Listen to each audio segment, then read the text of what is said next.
This is an RNZ podcast.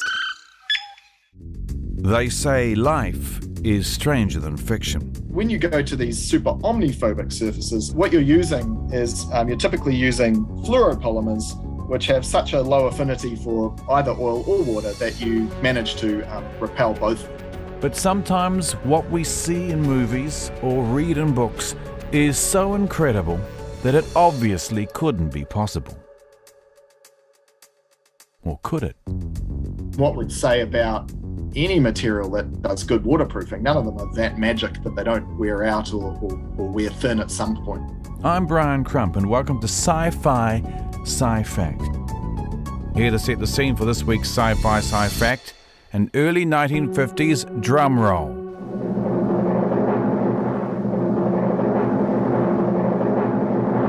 Ladies and gentlemen, we are privileged to witness one of our foremost scientists at work. However, to assure the complete success of this most intricate experiment, he must have absolute quiet. I repeat, absolute quiet. It shouldn't have done that. Who'd be a scientist? But if at first you don't succeed, try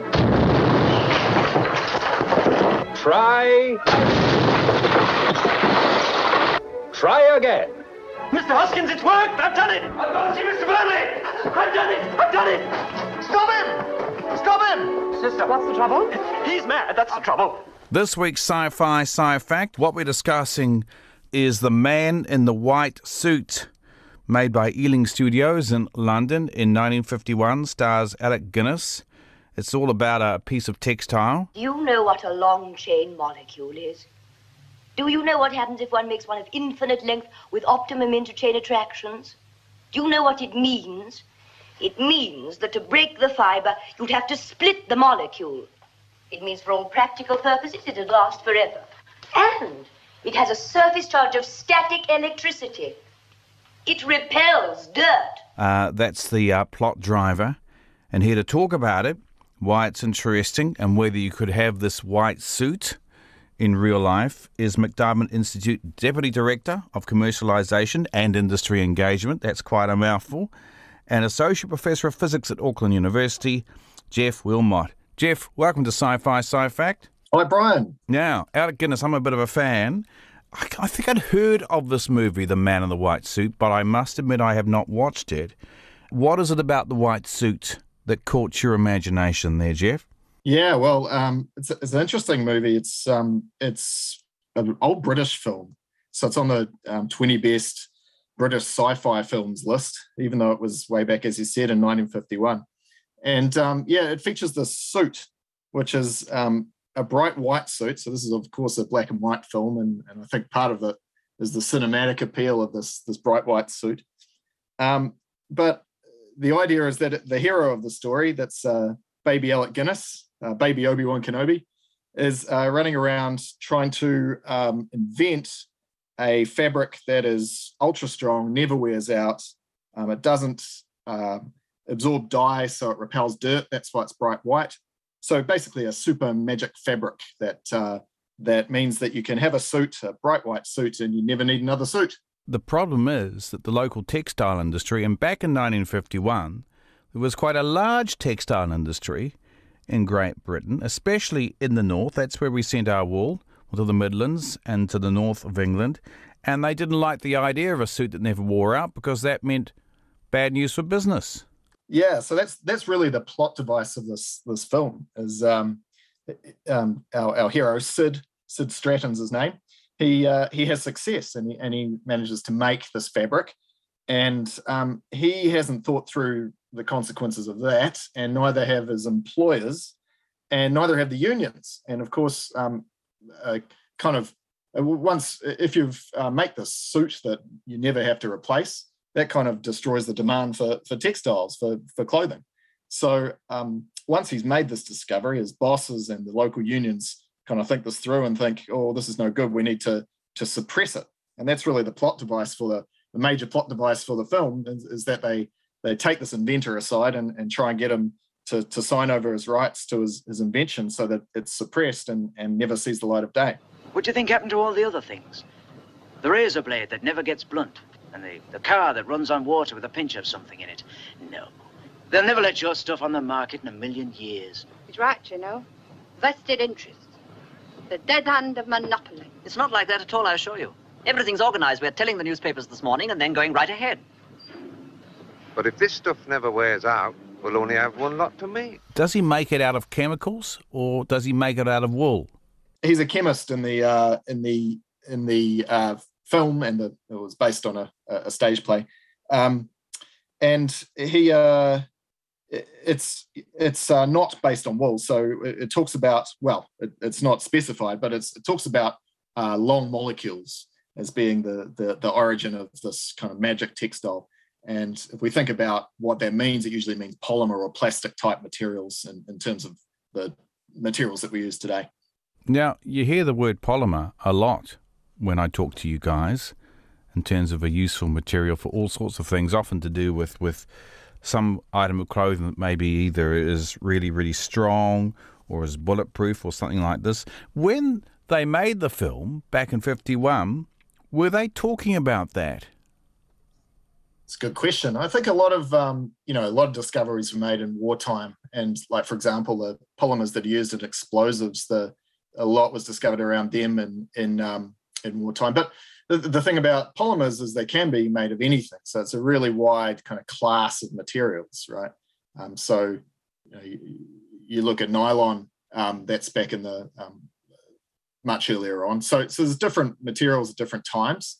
But I think in terms of kind of modern synthetic chemistry, where people really look at the atoms that make up a polymer and design things based on them, that would have happened mostly since 1951, especially in an industrial sense, rather than that kind of military sense.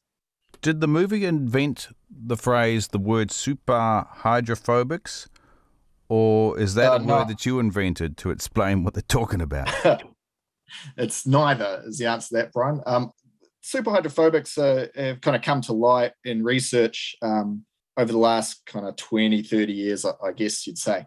And really, we can just break down the name to describe what they are: superhydrophobic. So phobic means you're afraid of something, and super means something works really well, and hydro, of course, is water. So what it's describing is materials where water doesn't like to stick to the material. So it's afraid of the water, it's afraid of the material in that sense. So typically how we see a superhydrophobic surface is that a drop of water that sits on the surface, it beads up, and it can roll along on the surface and roll off the surface quite easily, rather than spreading out and sticking to the surface. Oh, like a waxy leaf or an oilskin coat. Exactly. And the usual example, it's actually superhydrophobicity gets called the lotus effect. And the reason it gets called that is because of the lotus leaf. So the leaf of the lotus plant is very superhydrophobic, and the drop will land on it and roll off. So there's two directions you could go from there. You could go, okay, so what is the effect of that? And what we're getting into here in terms of the suit is the self-cleaning effect. So this drop that lands on a leaf, say, and rolls down the leaf will take dirt with it. And so this cleans the leaf and makes sure it doesn't get covered in mud. And a lotus plant lives in a kind of swampy region, so trying to avoid getting muddy is a good idea. And the other direction you can go is to look at that leaf and say, what makes it superhydrophobic? What's the science there? Would it be enough to be superhydrophobic? Wouldn't you need something else that you get into the bead of water as it runs along the surface of the cloth that would pick up dirt as well? Because sometimes water doesn't on its own pick up the dirt, does it? So we need soap. Well, yeah. I guess it depends on what the dirt is, right? So typically we think about chemistry in this sense as being made up of the polar or hydrophilic type materials and the non-polar or oily or hydrophobic type materials, and those are kind of two ends of the same axis. And you're right that if you really wanted a wash clean suit that never got dirty, you kind of need both. And such surfaces do exist. So we have surfaces we'd call super omniphobic, which can repel both ends of the spectrum. there's a really good example. I'll get it's called Ultra Everdry. So that's a commercial product that you can spray on some fabric, and it is super omniphobic. So if you try and stick water to it, it'll roll off. If you dip it in oil, the oil won't stick to that surface either. What's it made of? Yeah, well, so this might get us back into our industrial intrigue, in that, we don't really know because it's a commercial product. It's not disclosed. You go and look up your safety data sheet on which should say what all the chemistry is involved, and it won't tell you everything. Really? It tells you what it needs to under legal disclosure and under safety disclosure. Well, I hope it's not something that causes. I hope it's not something that causes cancer. Great news! We got something that's what was it? Super omniphobic? Did you say? Bad news. It's made of dioxin. The data sheet is not going. There's protections in there for industry that they both have to meet standards in terms of health and safety. But there's protection for us as well, I hope. Yeah, exactly. Good. Okay, so this is a bit of a secret, but you can, as a professor of physics, you could maybe postulate what might be in the substance or the material that allows it to repel both water and oil. Yep, I can. And so if we look at then what these surfaces look like when we zoom in on them and take a good look, start with a super hydrophobic surface. It has to have two things. It has to have both roughness, so it can't be dead flat. It needs to have kind of micro scale roughness on it. And it needs to be chemically hydrophobic. So you'd say if it was a smooth surface, then it would mostly repel water. And so the combination of these two things, what it does is that a droplet sitting on this surface will sit on top of the rough pillars or posts, if you like. So if you think of your rough surface on the micro scale, it's got these little hills and valleys, and then you put a big drop on there, and the drop will just sit on tops of the hills and won't wet down into the valleys. And if it does that, that means it can roll along easily on the surface and bead up like we expect it to. So that's a super hydrophobic surface. And when you go to these super omniphobic surfaces, I think what you're using is you're typically using fluoropolymers, which have such a low affinity for either oil or water that you manage to repel both of them. So yeah, there's just particular classes of chemical that are best to use for this type of application. However, Geoff, with a super omniphobic material, what might it feel like? I mean, it's all very well to have something that might repel water and oil. That sounds really useful. But what if it, A, is really ugly, or B, really uncomfortable to wear? Well, that's what I was going to... I mean, you can imagine if you just wanted a white, clean surface, you could just get a piece of lino and wear that, or, if you think of those, heavy yellow raincoats that seem to be everywhere in New Zealand, or oil skin you mentioned. Yeah. You can have heavy material which doesn't get dirty and it rolls off. I've got such a love-hate relationship with them. I mean, there's part of me, the smell of the oil skin, because they put the oil on. I don't know if you can explain what they did with those raincoats, but you could smell the oil on the coat. It kept the water off, but they were really heavy and sort of bulky and not very flexible. And so I kind of liked the smell, but it didn't really like the feeling, particularly around the neck. When I was a teenager, those raincoats used to set my acne off something crazy. I can't tell you the specific oil, but the concept is pretty simple. You just put a really thick layer of kind of wax on the top of your raincoat, and it keeps the water out. And if you deplete that wax through use or it wears out, then it doesn't work so well anymore, right? And this is what happens when you have old raincoats. But I guess you can contrast that with other types of materials like breathable waterproofs that are kind of more common these days if you go and buy modern hiking gear. Your Gore-Tex. And your Gore-Tex and similar materials.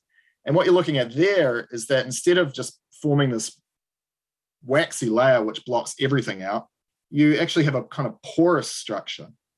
And so Gore-Tex actually is It's PTFE, a type of polymer, where you've stretched it out so that you get little holes in it. And what happens there is that a drop of water sitting on that surface can't go into the holes. It sits above the holes, but air can go through the holes, right? So that means that, a drop landing on you when you're wearing it will roll off, but it's still a breathable fabric, and it's much lighter and cooler to wear. So that's something that's really evolved in terms of, how we do waterproofing of fabrics, what we wear. The polymer PTFE that's in Gore-Tex, what's the main element or ingredient in that, main chemical? Well, carbon, right? Because it's a carbon chain polymer. So that's the, what makes up the backbone of these polymers. But it's got fluorine in it, right? So it's the F in PTFE is fluorine groups. And a lot of these materials, which we say have very high surface energy between water or oil and the materials, have fluorine in them, because fluorine just has that particular property about it. Mr. Hoskins, it's worked! I've done it! No, the radioactive groups and the fiber-forming molecules haven't catalyzed the internal rearrangement. Not in the least. I thought the polymerization would be sterically hindered, but it wasn't. Where are my notes? Mr. Stratton! Getting back to our hero of the man in the white suit, Alec Guinness, a.k.a. Sid Stratton, what about creating a polymer that does not stain, stays dry, but yet looks good when you put it on? What's the closest we have to that at the moment? Well, I think the closest we have would be to get your suit that looks good and treat it with something like that Ultra Everdry that I was talking about before. Or get something like Gore-Tex and try and make a suit out of that looks good. Those would be my best candidates. I think the other side of this, Sid suit is that it was supposed to never wear out. And what we'd say about any material that does good waterproofing, none of them are that magic that they don't wear out or wear thin at some point. What is the best wearing textile material that we have at the moment? You might have me there, Brian. I'm not a fashion expert there. What do we wear that lasts forever? Oh, nothing these days. Yeah, exactly. Everything wears out, doesn't it? Well, probably want to. Well, see, Geoff, that's actually a question I was going to come to, and I don't know if you can answer this, but you're here, and I've got to ask you, and that is, look, back in 1951, here was the scenario of the bloke who makes the material that never wears out and never has to be cleaned. And we didn't talk about the fact that it wasn't just the textile mill owners and the unions or the workers who worked in the textile mills who would have been annoyed about this. Think of all the dry cleaners who wouldn't have liked the idea of this suit. But he creates something that doesn't wear out in 1951. What's happened in real life is, it seems to me, that clothes have become more and more disposable in the subsequent 70 years. Actually, it's a nice way to loop us back perhaps to the kind of industrial science angle of this movie, because the whole point there was around the industry not liking the idea that by introducing this new cloth they would no longer have a product to sell, right? So what you're getting at there is that it's not in the interests of companies to make materials, make products that don't wear out, because then they don't sell so many. And we've seen that, the rise of consumerism over the last kind of 50 years that's been a common story, that companies will make things that just last long enough to go past their warranty, and then you've got to buy a new one. And there's quite a bit of pushback, I think, more recently against that kind of idea from people who are interested in sustainability, people in companies and countries that are interested in sustainability and the idea of being able to fix your own stuff and stuff that lasts for a long time. But I don't think that's been the overriding story of the time since 1951. It's been more about consumerism and buy and throw away type culture, hasn't it? 51, this is kind of before synthetics really started to make an impact in terms of textiles and carpets and began to replace the likes of cotton and wool, right? Yeah. I mean, I think my New Zealand history might fail me here, but, we were shipping wool up to the 70s in massive quantities, weren't we? Well, early 50s was the wool boom. That's when wool prices were really high. And, my grandfather was able to pay my Korean War. Yeah.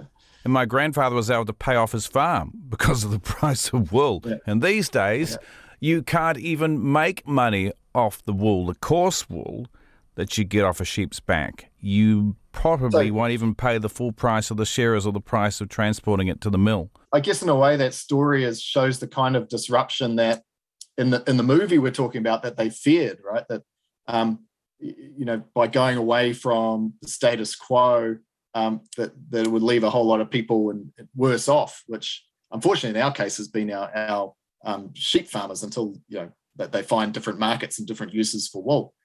For me, it's kind of interesting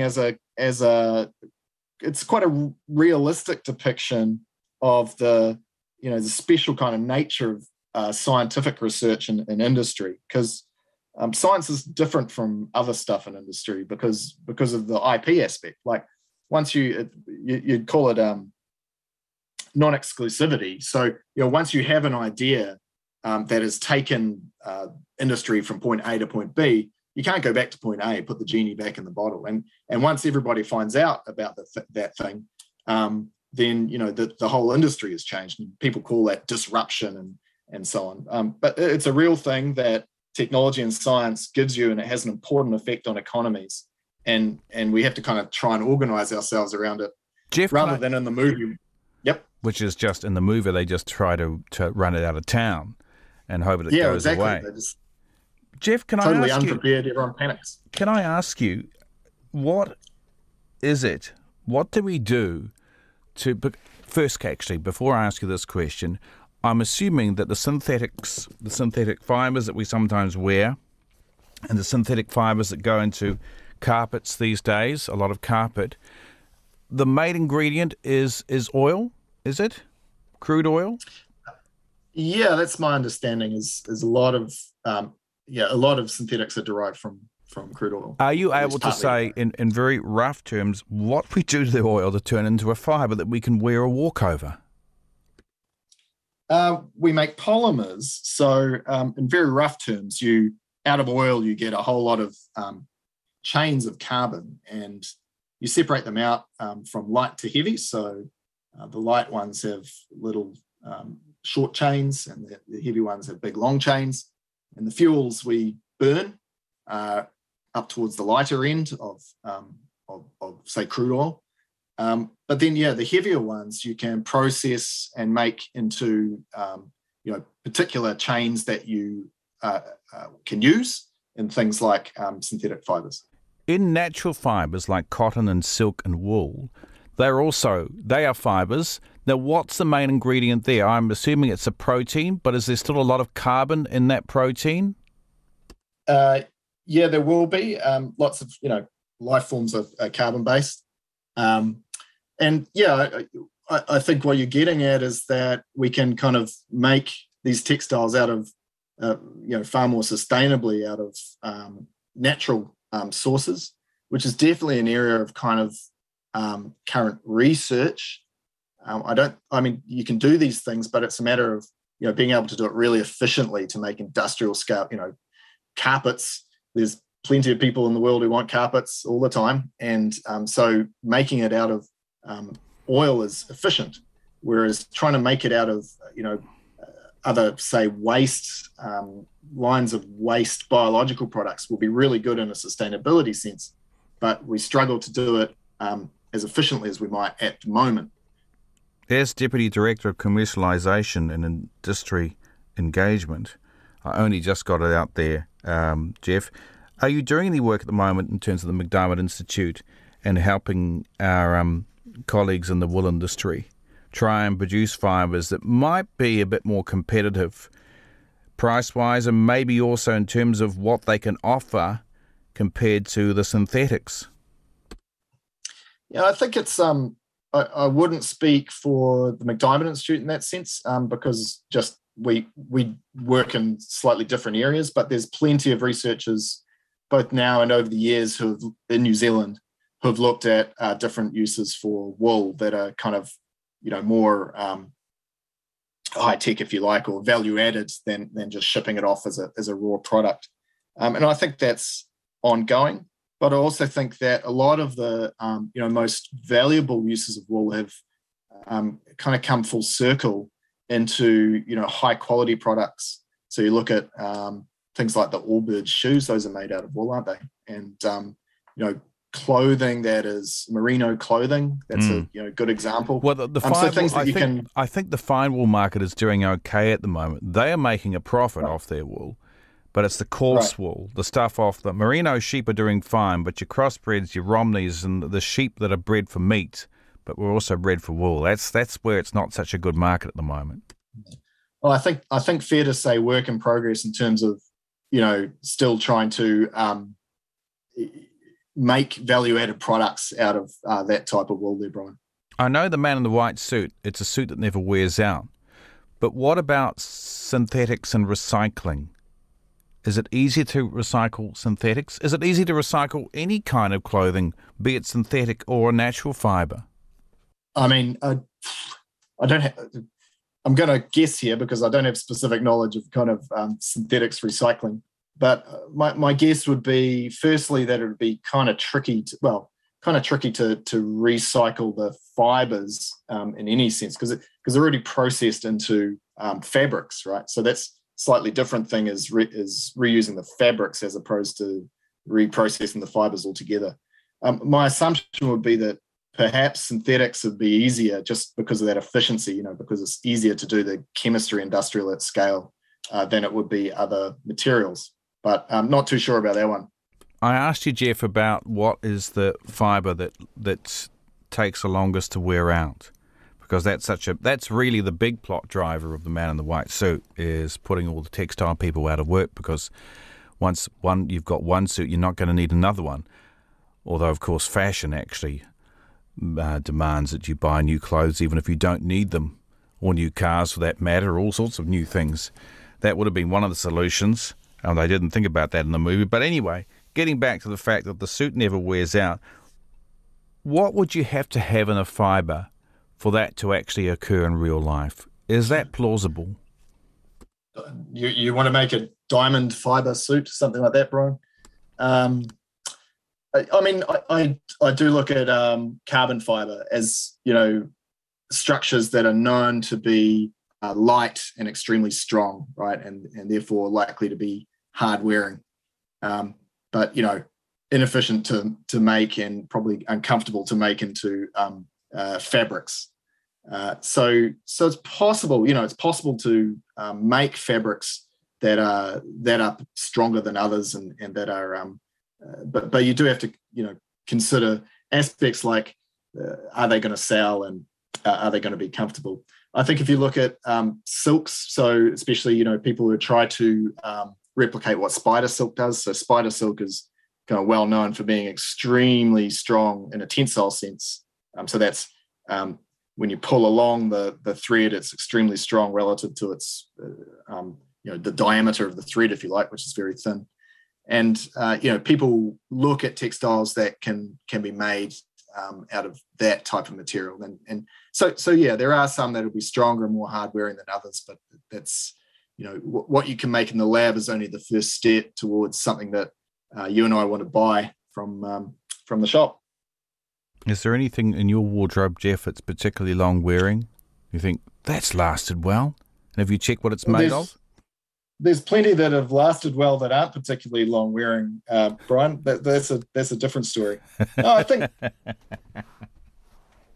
Well, your partner says, "Don't know why you're wearing that, Geoff." Your partner says, "Yeah." There's put that off. Take that off. Put it back in the wardrobe. There's that thing where things get thrown out and then get brought back in, and thrown out and brought back in. Yeah. Look, I think for men, the old suits do pretty well, don't they? I mean, we tend to keep them in the cupboard, wear them quite strongly, and put them through their paces when we do wear them, or not like in a sporting sense, but they, you have nights out in your suits and they seem to survive. So I think those wool products are pretty good. That's what I'd go with. Yeah, I go with wool too, but a bit of a, I'm a bit biased. I like hill country farms. Fair enough. Thanks for listening to this episode of Sci-Fi Sci-Fact, hosted by me, Brian Crump, produced by Andrew Robertson, And of course, made possible thanks to the incredible knowledge of those brilliant scientists at the McDiarmid Institute. You can find more episodes of Sci-Fi Sci-Fact on the RNZ podcast page. RNZ's podcasts are also available on Apple Podcasts, Spotify and iHeartRadio, or pretty much wherever you find your podcasts. And make sure to follow us so you don't miss out on any new episodes.